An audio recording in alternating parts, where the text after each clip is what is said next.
Está muy húmedo.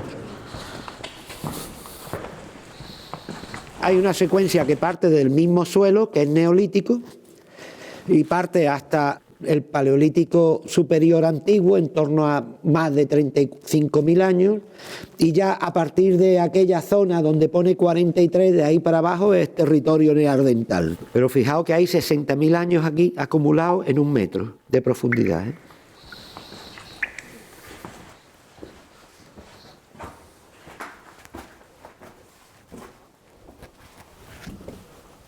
Estas manchas rojas han podido fecharse entre 65.000 y 45.000 años, y por el momento son una de las expresiones gráficas más antiguas del ser humano.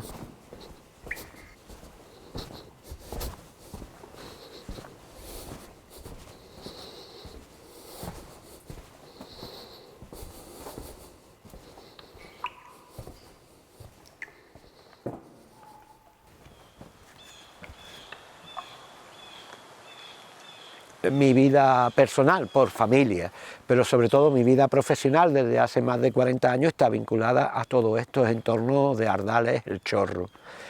En cierta medida he tenido la suerte de convivir con paisajes y con la obra de seres humanos extraordinarios.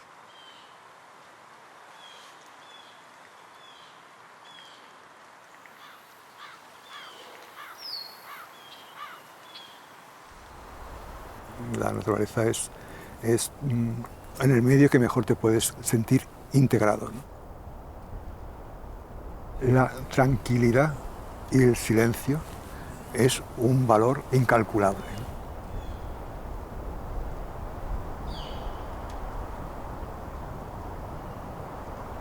¿no? Y si no contemplas tú el espacio de una forma integrada, tanto el espacio como las especies, como el cielo, como las estaciones, como las horas, no te vinculas a ese espacio, ¿no?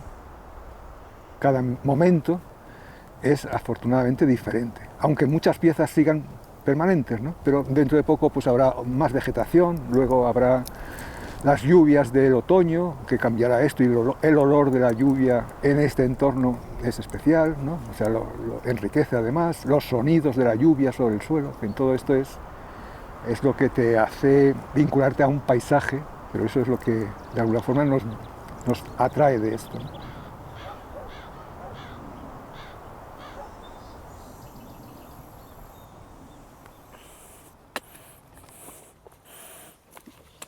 Aquí se ve muy bien la estratificación que buza al oeste.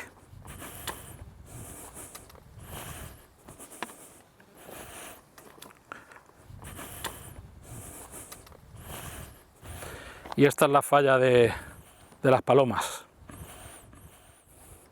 que es realmente espectacular. Está de dirección aproximadamente norte-sur.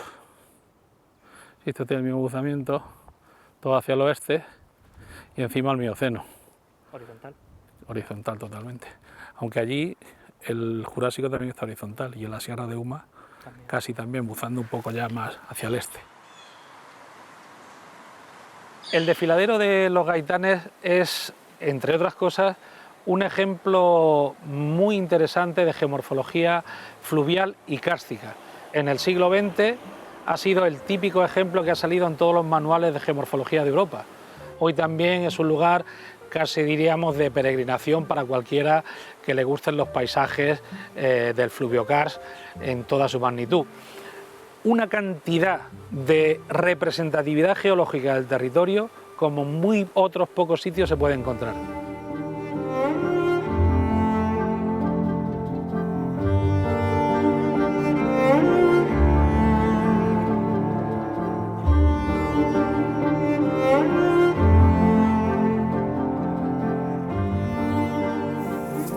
Claro, por eso suroeste. A ver, ¿dónde lo medimos? Mira, donde estás tú yo creo que este de aquí es un buen plano. ¿Aquí? O ese de ahí. Aquí, venga. Vamos a ver. 35 Hacia el oeste, ¿no? hacia el noroeste. Aquí se ven fragmentos de ammonites, algunos enteros, que son los fósiles típicos de los mares jurásicos. Son estas fósiles de conchas. En algunos se puede ver muy bien las cámaras que separaban los sucesivos episodios de crecimiento del animal.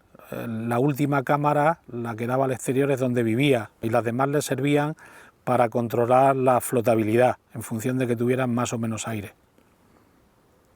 Las rocas que hay aquí son de edad jurásica, de hace unos 200, 150 millones de años, y realmente están plagadas de fósiles, que nos indican además su origen. Muchos de estos fósiles son claramente marinos. En realidad son calizas que se producen por la acumulación de millones y millones de pequeñas conchas de microforaminíferos que van cayendo al fondo del mar y que después de mucho tiempo, con la presión y la temperatura, pues se convierten en rocas calizas. A pesar de que ahora estamos a una cierta altitud, estamos a 700 u 800 metros sobre el nivel del mar actual, esto se formó por debajo del nivel del mar de ese momento. Entre ese momento, entre hace 150 millones de años que se depositó esto en el mar, y hoy ha habido una orogenia. En este caso, a causa de que África se estaba acercando a Europa, los sedimentos del fondo del mar se vieron empujados y se levantaron, se plegaron y se fracturaron. Y ese proceso orogénico, que se produjo hace unos 25 millones de años, hizo que actualmente nos encontremos las calizas del fondo del mar a esta altitud.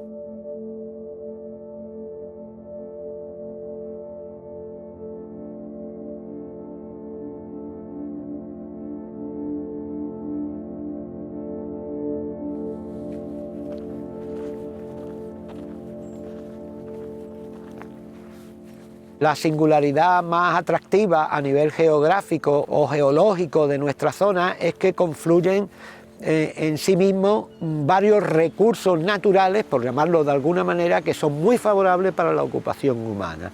El primer recurso es el hecho de que convergen tres valles distintos en un punto concreto de Ardales, que le llamamos la Junta de los Ríos, donde confluyen el valle del Guadalteba, el valle del Turón y el valle del Guadalhorce. Entre los tres se canaliza un único río, que es el que penetra en el desfiladero de los Gaitanes, y ya desde la salida del desfiladero hasta Málaga ya se le conoce como río Guadalhorce. Entonces, esa confluencia de agua potable, el hecho de que la mitad de este territorio pertenece a la montaña, y la montaña fundamentalmente es caliza, con lo cual es capaz de retener una gran cantidad de agua subterránea y de muchas fuentes.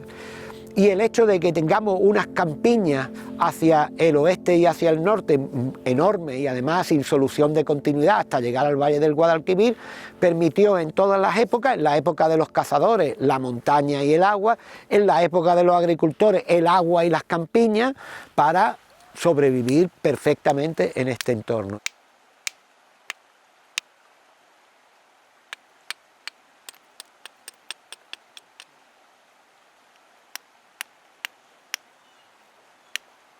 La importancia de la zona de Ardales y de Teba en la prehistoria de la península ibérica es muy destacada. Nos encontramos rodeados de montañas, en espacios abiertos donde había muchos recursos de fauna, de vegetación, también bien comunicados con el litoral por medio de ríos, sobre todo el Guadalhorce, que vertebra bien la zona de Málaga, y eso permitía a las comunidades primitivas desplazamientos fáciles entre el litoral, que ofrecía también unos recursos de gran interés, se ha comprobado de fauna marina, con los espacios al interior donde había otro tipo de fauna, sobre todo caballos, ciervos, cabras, y por tanto la zona ofrecía muchos recursos para estas sociedades.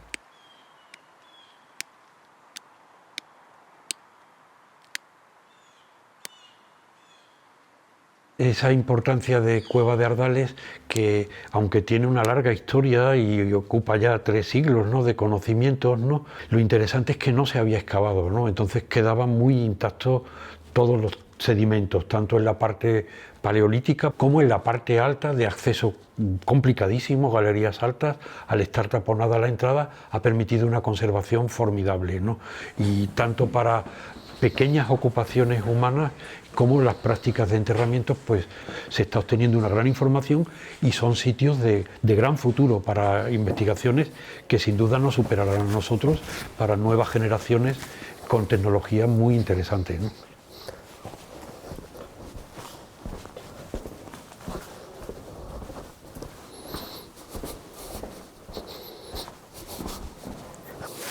Estamos justo en uno de los sitios más importantes de la cueva.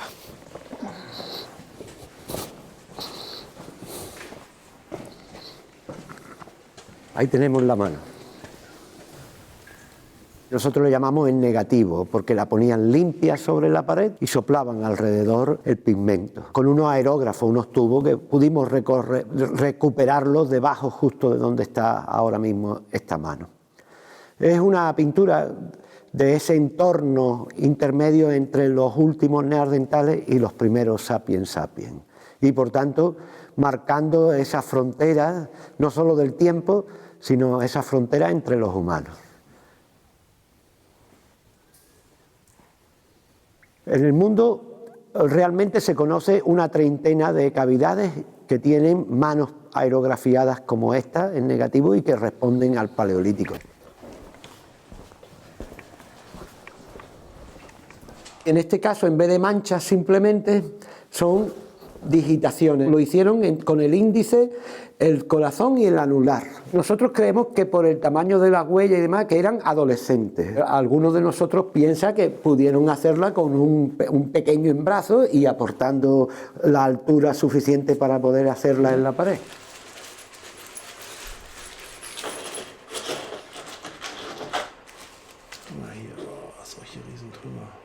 Una de las preguntas en el mundo científico siempre era, en los últimos años, si los neandertales han prolongado su existencia en el sur de la península ibérica.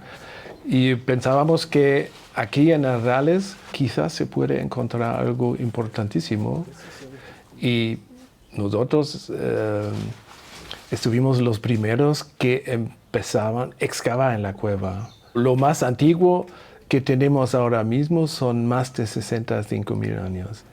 Es así que se puede decir que de momento las dataciones en Ardales marcan el principio o el comienzo del arte en la península ibérica e incluso en Europa. Una nueva vía en la investigación del arte rupestre con estas dataciones.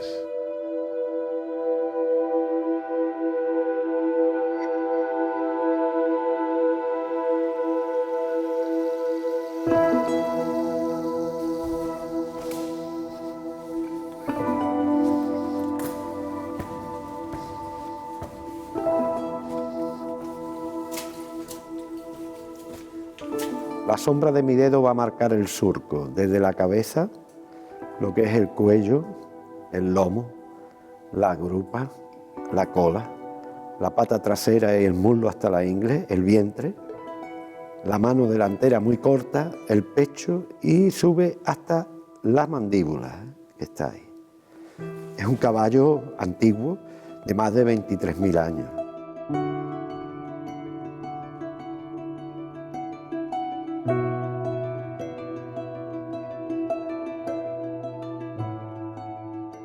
Los artistas todos han aspirado a eso a lo largo de la historia del arte. La perduración en el tiempo de una obra que está hecha para el deleite, para el disfrute, para la información, una obra cultural, y que quede impresa durante, en este caso, durante más de 40 o 50.000 años, es perfecto. Es el cimiento de lo que nosotros vamos después a ver en todos los grandes artistas y en todas las grandes culturas que han fomentado el arte, ¿no? Yo no sé si era un sitio religioso, me da igual. Lo que sí sé es que era un sitio cultural, porque atesorar imágenes es una costumbre primero cultural y después puede ser que religiosa, pero fundamentalmente cultural. Y yo siempre veo a la cueva, más que nada, la veo como un museo, es decir, como un lugar donde se atesoran cosas de nuestro antepasado. Increíble. Mira, mira, va. Espera, no os mováis. Sí. si no, como me mueva yo, se va.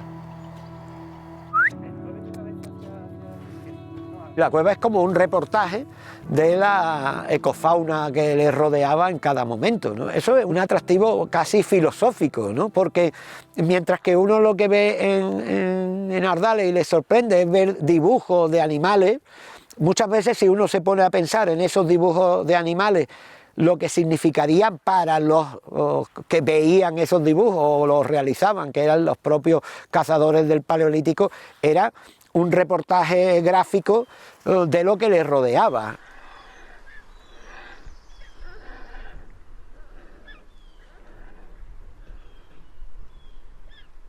Vale, estupendo, un buitre leonado del grupo de los que anidan ahí en el Tajo de Ballesteros, y nos está dando una vuelta y está cogiendo una línea de viento para poder seguir volando.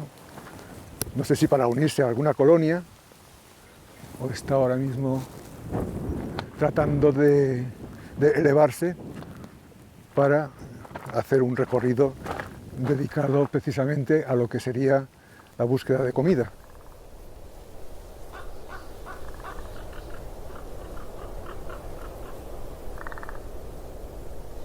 Nos hemos pasado 40 años o más detrás de los buitres, nosotros seguimos aprendiendo cada día de estos animales, vamos, que todavía cuando seguimos viendo volar un buitre seguimos maravillándonos, o un águila perdicera. Y esto es lo que nos hace considerar que son tesoros vivos y que a estas alturas son una gloria poder mantenerlos aquí, porque este es un lugar que a pesar de todo lo que veamos como una naturaleza muy interesante, es una naturaleza muy transformada.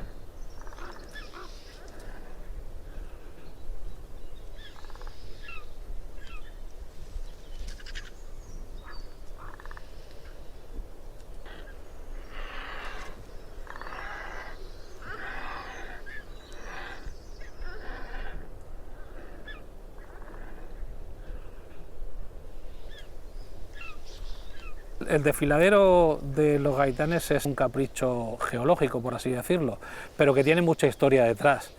En un momento determinado de la historia geológica aparece un brazo de mar muy interesante porque conecta el mar Mediterráneo, que está delante de mí, y el océano Atlántico, que lo tengo más o menos detrás. Es una especie de estrecho de Gibraltar que llamamos el paleoestrecho del Guadalhorce.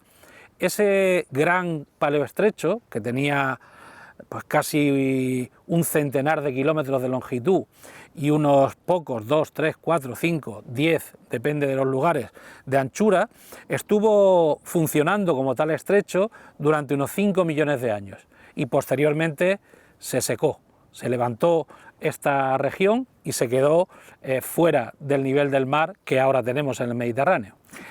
Ese paleoestrecho se vio progresivamente rellenado por fragmentos de las rocas que los ríos que desembocaban en él iban poco a poco erosionando el territorio y depositándolo en el fondo de ese paleoestrecho. Más tarde se establece un régimen fluvial en la zona, es decir, los ríos empiezan a trabajar, empiezan a erosionar y por un lado hay una serie de ríos que van al Mediterráneo, que sería lo que actualmente es el río Guadalhorce, y otros ríos que posiblemente desembocarían hacia la vertiente atlántica, hacia el Genil y el Guadalquivir, que básicamente son el río Turón y el río Guadalteba. En un momento determinado se produce una captura del río Guadalhorce de los ríos que hay más al norte y se produce un fenómeno curioso porque hay una especie de punto triple donde se unen muchos ríos y que son los que hace relativamente poco tiempo en la historia geológica conforman el cañón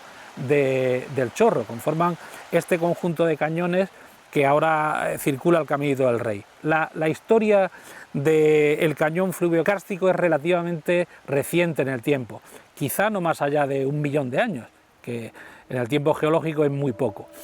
El encajamiento fue brutal, o sea, realmente la velocidad de erosión del río ha sido muy intensa, muy acelerada en los últimos cientos de miles de años.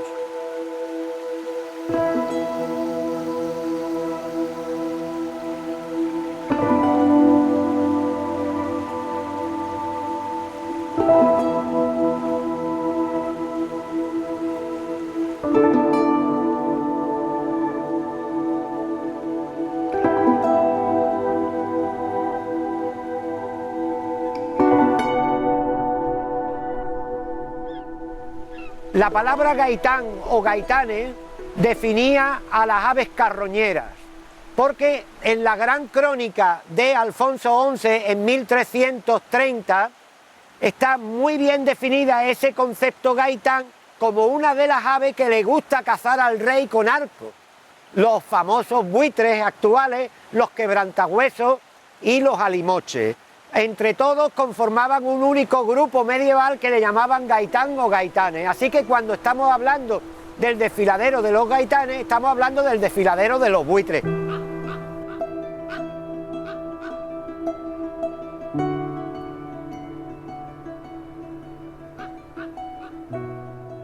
Hay una relación de aves en el Caminito del Rey.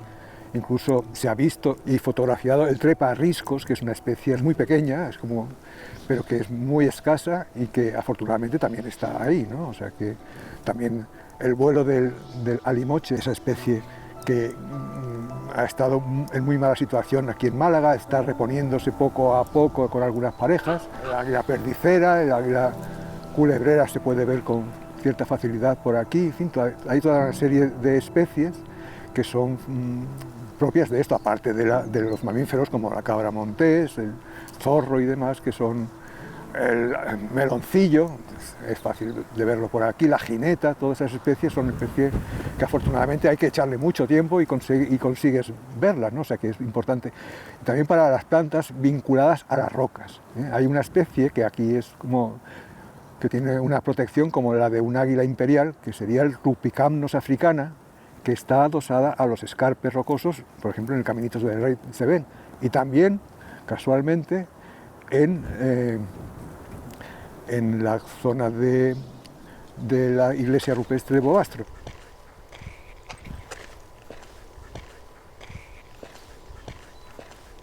Uno de los lugares más importantes para mí siempre fue la Cueva de Ardales, pero creo que en el orden sucesorio de la Cueva de Ardales estaría la iglesia de Bobastro y todo lo que significa este recinto religioso, pero a la vez también político-militar, que supuso el enfrentamiento entre Omar Ben Hafsun y el Emirato de Córdoba durante todo el siglo IX y el principio del siglo X. Medio siglo de rebeldía contra el modo de pensar, el modo de actuar y sobre todo el modo de fiscalizar del emir de Córdoba, ¿no? Una especie de enfrentamiento social que a la vez lo convirtieron en un enfrentamiento religioso, ¿no? De ahí el que esta sea la ciudad de los cristianos en el centro de todo el estado musulmán cordobés. Este era el baptisterio. De vez en cuando había algún bautizo, se incluían aquí, había una charca de agua, se mojaban y subían, y entraban en la iglesia por aquí.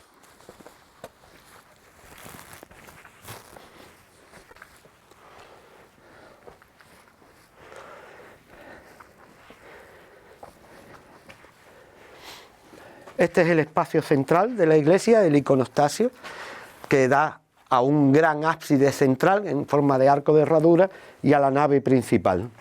Entre unos espacios y otros había siempre esteras, es decir, había una especie de esteras que tapaban y como unas cortinas que tapaban, porque estos recintos tenían que ser recintos bastante oscuros. La zona de la nave principal estuvo adornada al menos con 4 arcos de herradura. En este caso se ven 2 tallados directamente en la roca y daban a lo que era una nave en alto, la tribuna, que nosotros creemos que pertenecía al ámbito femenino de las mujeres.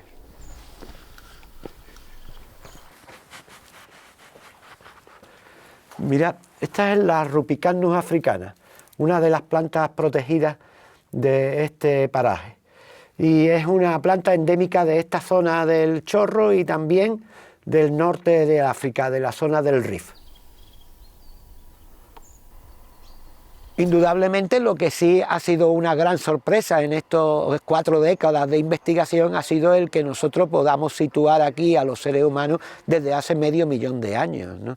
Y que con pocos hiatos de despoblación creemos que han pervivido todo lo que nosotros llamamos distintas culturas, que son las mismas personas, pero con una mentalidad distinta a lo largo de milenios, pues se han establecido en estas tierras.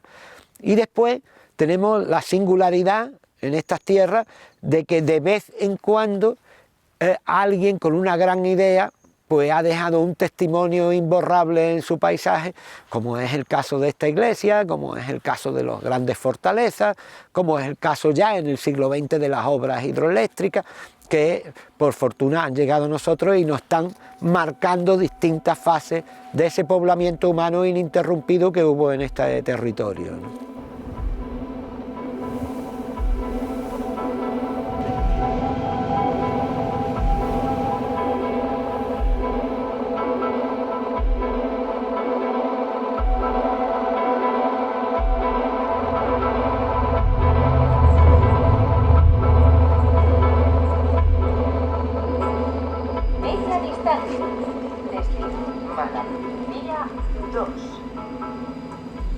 El inicio de la industrialización en toda esta zona se le debe al ferrocarril.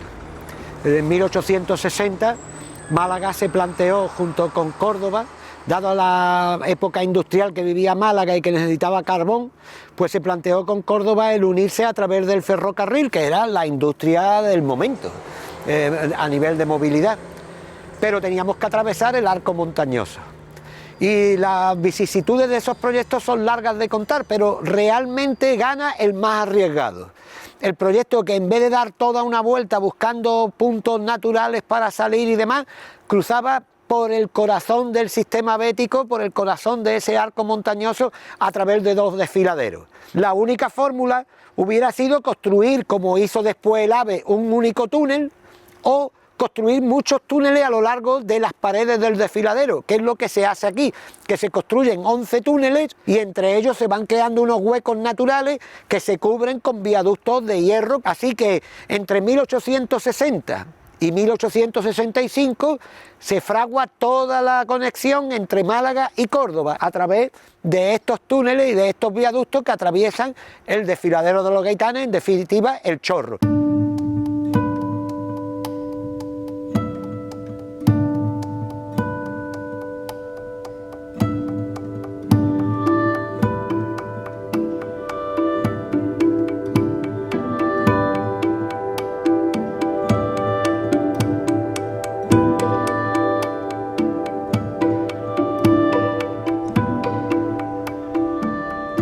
Desde ese momento podemos decir que Málaga está abordando el siglo XX, porque la modernidad de Málaga no era solo el que era una ciudad pujante en el mundo industrial en aquel momento, era también que era muy pujante en el mundo comercial con exportaciones de vino, exportaciones agropecuarias muy interesantes.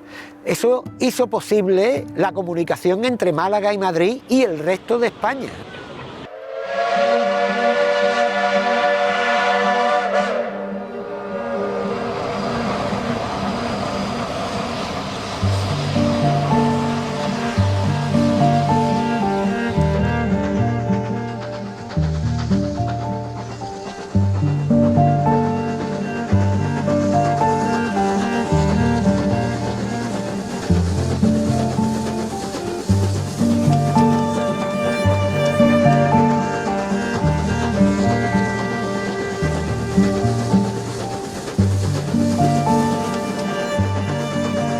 Y eso en el año 1865 fue un logro importantísimo. De cualquier forma no podemos olvidar que Benjumea hacía todas las semanas el viaje entre Málaga y Madrid porque estudiaba en Madrid. Él cuenta que verdaderamente es cuando se da cuenta de las posibilidades que tenía el desfiladero, de que entraba el agua y bajaba durante más de 100 metros la profundidad del río, y aprovechar esa enorme pendiente como una parte hidroeléctrica se lo enseñaron en la universidad, lógicamente, en la escuela de ingenieros.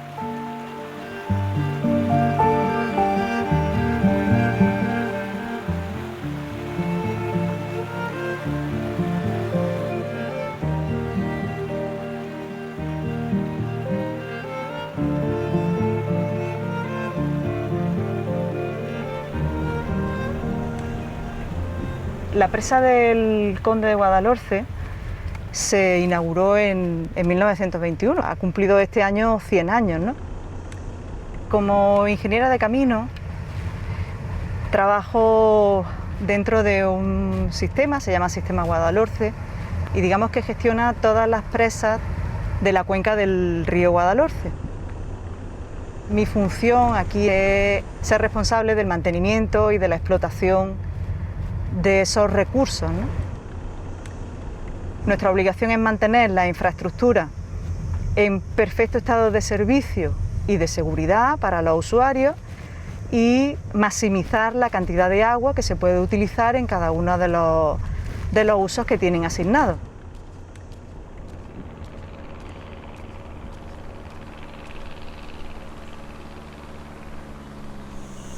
Las presas no solo sirven para embalsar agua y que ese agua se utilice para beber, para regar, para producir energía eléctrica.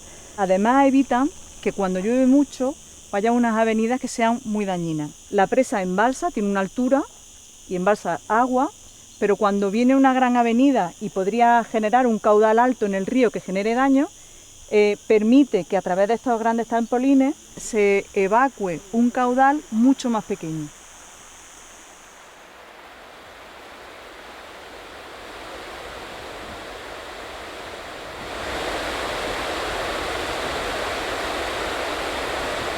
El río Guadalteba y el río Guadalhorce, cuando había alguna tormenta en sus cauces, en sus valles, pues metían aquí una enorme cantidad de agua no regulada y sedimentos.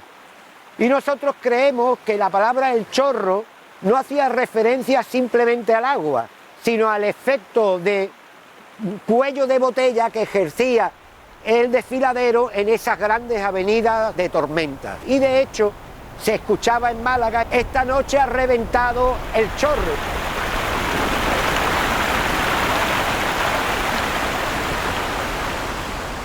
Desde hace 2,5 millones de años, todo el agua que llueve en la parte norte de la provincia de Málaga pasa directamente por esta hendidura. Benjumea se plantea hacer aquí la toma del canal que atravesará todo el sistema montañoso con una pérdida mínima de altura desde el nivel, no llega a 2 grados en ninguna parte, y canaliza el agua desde esta arqueta de toma donde está el comienzo del canal hasta que, cruzando a la otra vertiente de la estación del Chorro, la precipita durante más de 100 metros de altura. Es decir, lo que hace Benjumea es mantener la altura del canal durante todo el recorrido montañoso del desfiladero y provocar un salto hidroeléctrico. Esa es la novedad que por primera vez se pone en marcha en el sur de la península ibérica, en unos ríos que parecían que no podían tener ningún aprovechamiento hidroeléctrico y, por supuesto, menos de regadío. Es decir, convierte en un momento dado a Málaga, que pertenecía a la España seca más radical, en una zona de cultivo de cítricos, en una ciudad que tiene un gran aporte de agua y por primera vez electrifica, y todo gracias a ese canal que tuvo inicio aquí en 1901.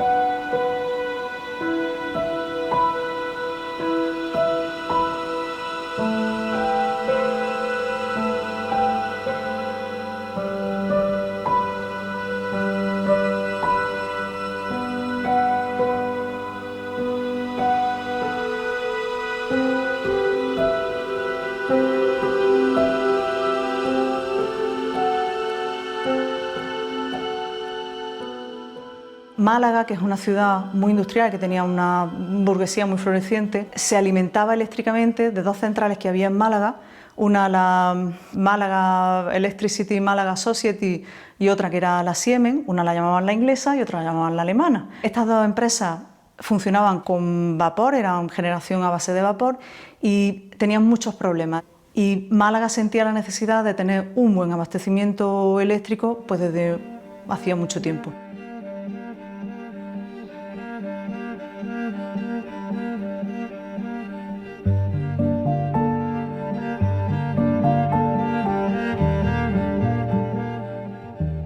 Benjumea, cuando él desarrolla su actividad educativa en el Colegio de Ingenieros de Madrid, ya entrevió las posibilidades de la aplicación de las nuevas tecnologías del momento, que eran las energías hidroeléctricas en esta zona del Chorro y del Desfiladero.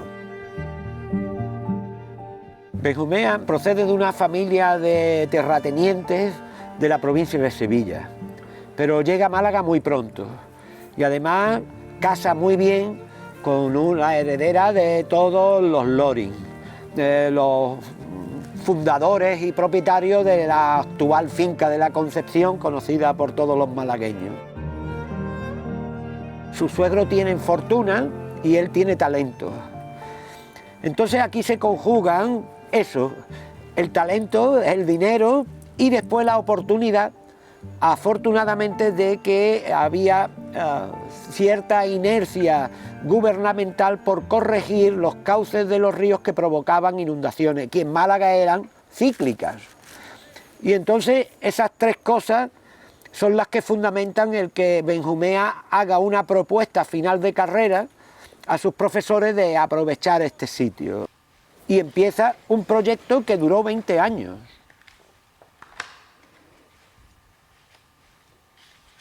El problema de Benjumea durante estos 20 años es que se encuentra en un momento dado, alrededor del año 14, con el desabastecimiento más terrible a niveles de materiales como el hierro, la dinamita, el cemento, porque el mundo está en guerra, la Primera Guerra Mundial. Y entonces él muy hábilmente decide abastecerse propiamente con su implantación de las fábricas de carburo, de la fábrica de cemento, que él hace en todo el espacio de la estación del Chorro. Y con esa fuerza construye esta zona de embalse y este gran complejo hidroeléctrico.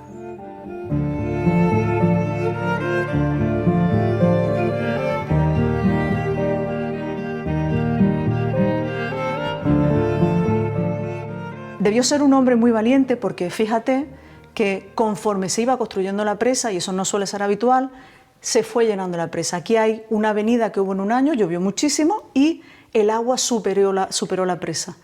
Y cuando superó la presa, los daños que dicen, ¿no? Dicen que esos daños, pues Benjumea dijo, bueno, se me ha despeinado la presa, ¿no? Pero la presa sigue en pie y vamos a seguir construyendo. Es curioso, ¿no? Fíjate que aquí se ve perfectamente el remate de la presa, el remate original, el final de la presa es precisamente donde termina la primera arcada, ¿no? Las arcadas estas que son un poco más amplias. Luego, en un recrecimiento posterior, pues ya se hizo las arcadas más pequeñas que están encima y sobre el que está la capa de rodadura sobre la que nosotros normalmente caminamos.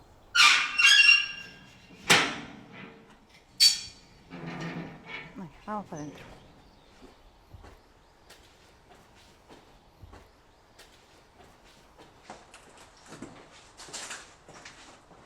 Esta presa tiene unos valores extraordinarios estéticos, es decir, de integración en el paisaje. Lo que nos recuerda es al mundo romano en su época imperial más fastuosa, cuando se hacían grandes obras hidráulicas para abastecer a las ciudades. Así que esto es una obra que él piensa y diseña como si fuese un romano. Es decir, en el año 1914 se construye una presa en el peor momento económico de Europa, la Guerra Mundial, y se construye una presa preciosa, integrada perfectamente, sin canteras, sin nada. Lo que haga falta se coge desde dentro de lo que se va a tapar con el agua.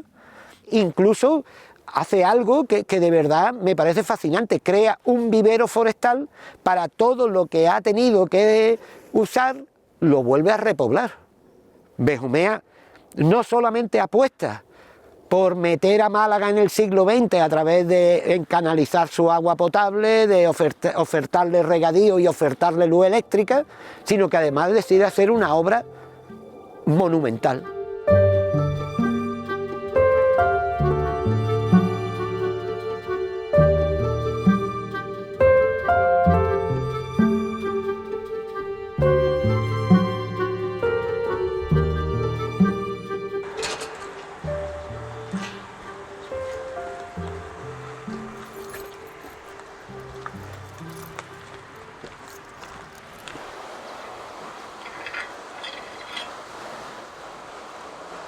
Hoy es un día especial en el mes de septiembre porque ha llovido y esto lo que hace es que la demanda de riego disminuye.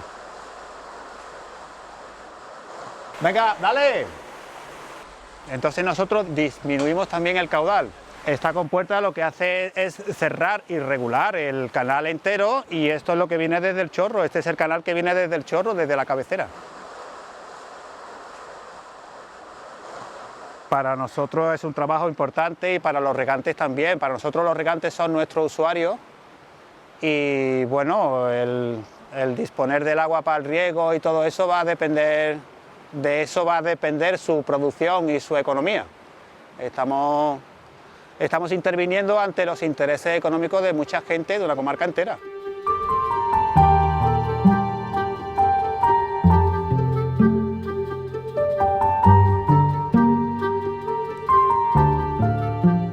Esta presa, se ven los restos todavía de los estribos, está al principio del desfiladero del Gaitanejo, después de la presa del Gaitanejo.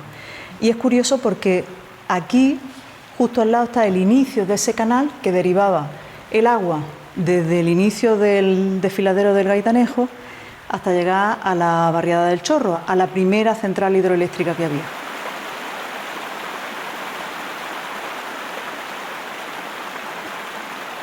Esta era la llave de maniobra de la entrada al canal que cruzaba todo el desfiladero de los Gaitanes.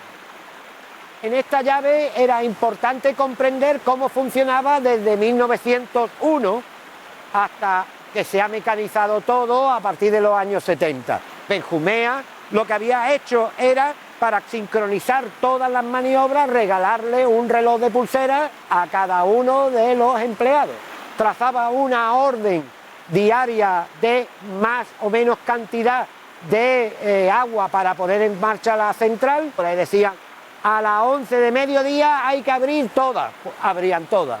A las 5 de la tarde hay que cerrar a la mitad, cerraban a la mitad. Y así era como se funcionaba a lo largo de las distintas compuertas que estaban previas al salto hidroeléctrico. Dependiendo de la electricidad que se necesitaba en cada momento, el servicio era de 24 horas. Es decir, que aquí había operarios que vivían en el propio desfiladero de los Gaitanes y ya todo lo hacían mecánicamente.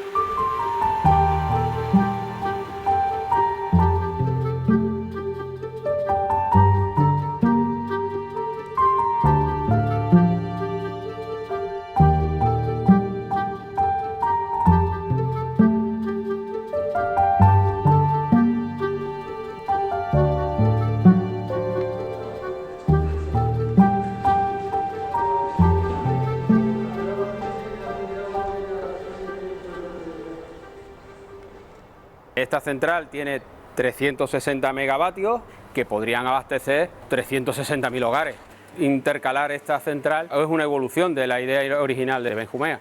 Este aprovechamiento que empezó en las presas del Conde del Guadalhorce, se intercaló esta central gracias a ese aprovechamiento original, si no, no podría ser, claro. Que alimenta solamente hasta abajo.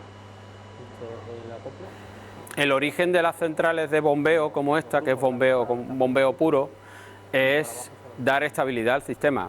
Es un ciclo cerrado. Subimos el agua, la acumulamos, esperamos al momento que el sistema necesite aportar energía para darle estabilidad y la soltamos. Aportas energía, pero también la absorbes. Esto es una batería gigante. ¿Por qué? Pues porque puedes almacenar 3 millones de metros cúbicos de agua que te dan una capacidad de generar 360 megavatios en 5 minutos si lo necesitas en un momento puntual, y si necesitas absorber energía porque el sistema pues hay un exceso de viento, empezamos a consumir porque es ineficiente tener que parar esos molinos. Para no pararlo, absorbes esa energía. Volvemos a subir a llenar nuestro depósito y lo convertimos otra vez en acumulador.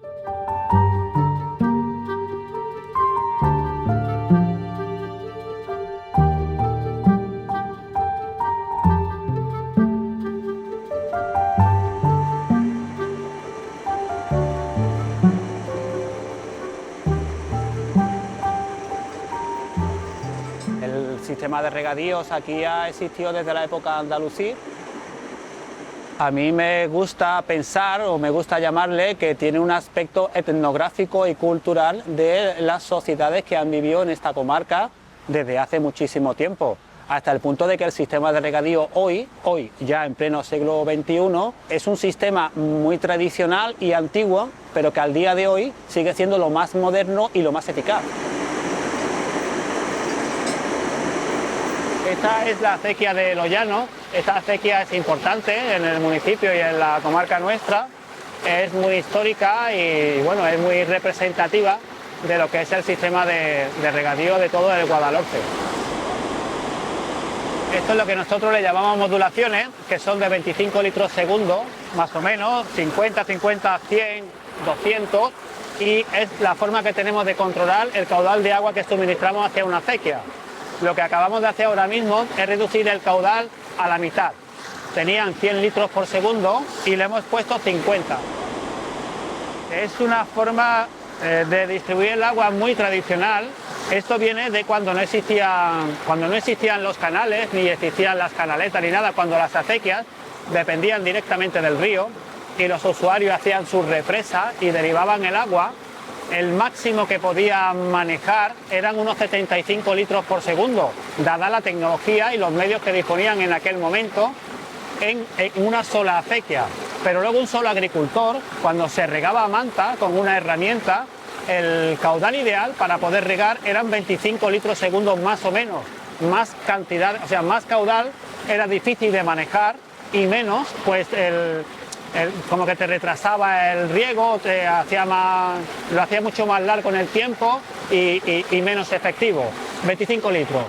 Cuando llegaron los tiempos modernos, a mediados del siglo XX, entre la década de los 50 y los 60, que se mejoraron los regadíos en el Guadalhorce, la modulación y lo que se puso estaba basado estrictamente en el uso tradicional que se estaba haciendo con el agua y la forma de manejarlo.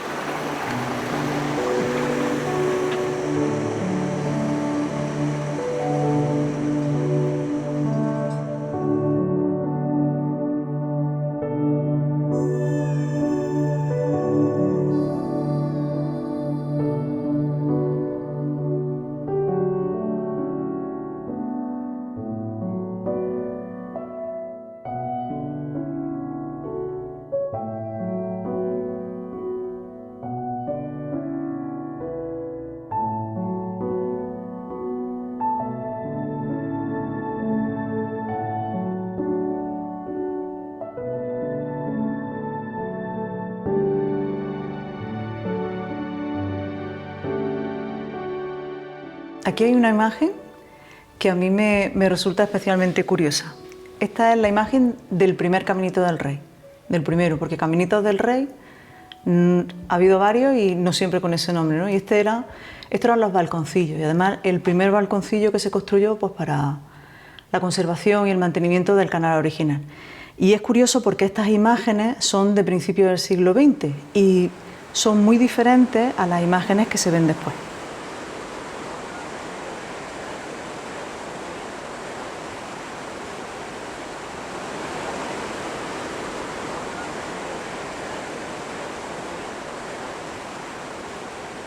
María, ¿qué tal?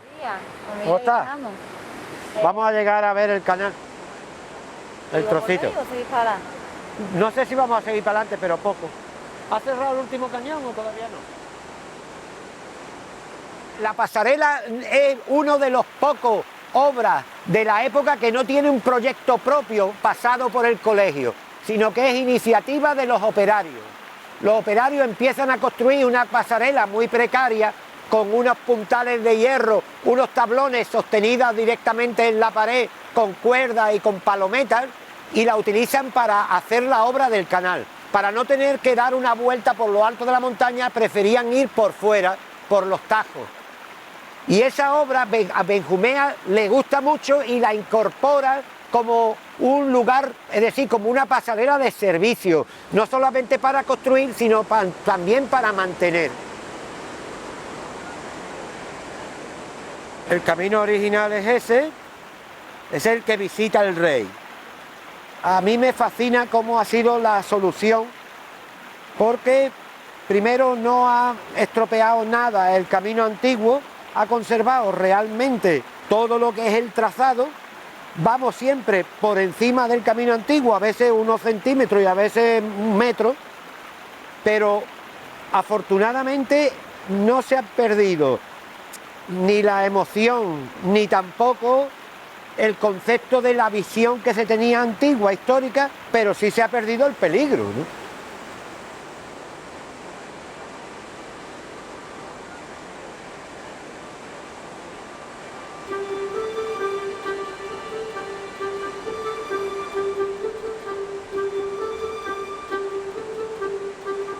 Este es uno de los muchos tramos a cielo abierto que tenía el canal, que se diseñó por parte del ingeniero hasta llegar a la central hidroeléctrica. Era capaz de asumir 10.000 litros de agua por segundo, aunque variaba el nivel dependiendo del consumo de energía eléctrica que tuviese la ciudad de Málaga.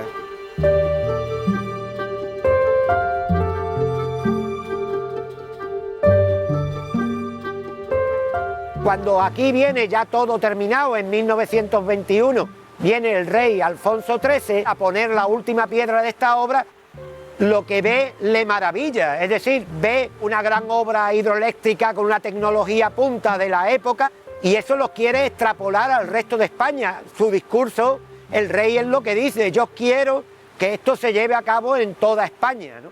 En ese concepto estaba implícito lo que le impresionó al rey, no solamente la estructura interna de Gaitanejo, sino el propio canal y la pasarela de servicio, que desde entonces, en vez de llamarse como se llamaba por parte de los operarios los balconcillos, se llamó desde entonces el Caminito del Rey, desde el año 21. Pero, por supuesto, el rey no solamente viene a ver la pasarela, viene a llevarse al ingeniero y a montarlo en el tren de la política a través del Consejo de Ministros, porque fue durante muchos años el ministro de Fomento.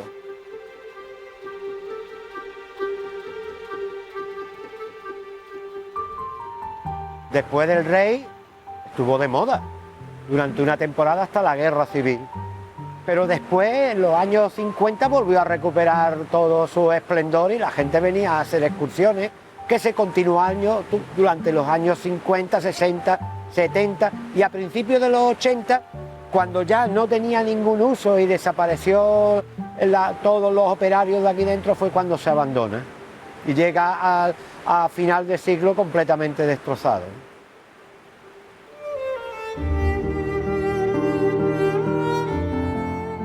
Yo pienso que en algunas ocasiones hemos tenido la suerte de contar con personas que en un momento dado de su vida y en este sitio, en estos lugares, se da cuenta de que va a pasar a la historia, es decir, que va a ser observado y por eso decide hacer algo que cumpla unas funciones históricas desde el principio. Es decir, que no solamente quiere cumplir una función en el momento, sino que quiere trascender. Eso se puede hacer, bajo mi punto de vista, de dos maneras. Se puede pasar a la historia o se puede digamos, atravesar la historia. Son dos conceptos distintos. Cuando uno quiere introducir elementos por uno mismo en el territorio, lo más normal es que atraviesen la historia, es decir, que deje algo incrustado en.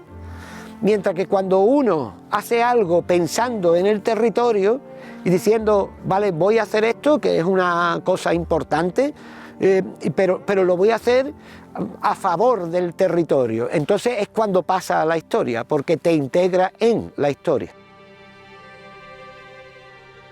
Al final de mi vida profesional no puedo romperle y darle simplemente un valor arquitectónico, histórico, geográfico o incluso artístico a las cosas, sino que no puedo desligarla del valor humano, incluso del valor de un humano en cada época, ¿no? Porque yo muchas veces pienso que desde la época del Paleolítico, cuando alguien dibujaba en la cueva, se tardaba muy poco en hacer, pero hay que tener la idea de hacerlo, la maestría de hacerlo.